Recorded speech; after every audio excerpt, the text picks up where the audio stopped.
So I have lots of students that I teach and they don't have a whole lot of experience doing video. Some of them actually have quite a bit of experience, some have none.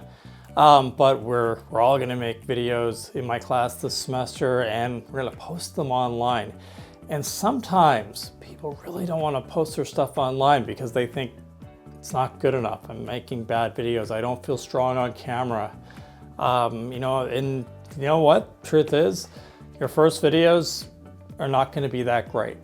Some of them are going to be here, some of them are going to be up here, but we can all be up here, right? We can all be better.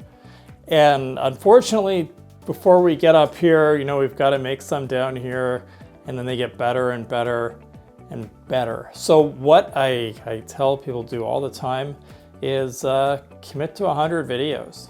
Sounds like a lot. It is a lot.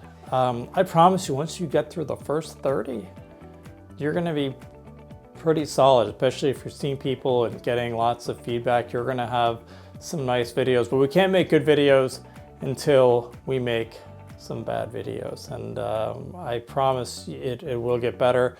An easy way to get in doing videos, especially if you're worried about your performance on camera, is do something like Instagram stories, because hey, they're gonna disappear after 24 hours, so you can just get some experience on camera. You hold up one of these, you record a story, that'll get your performance better on camera. And for those other 100 videos that we want to see you make, just keep working, keep trying new things, right? Getting feedback, asking people, how do I make this better? And I promise you will have excellent videos by the time you've done a lot of them. You will figure out what works and what doesn't work.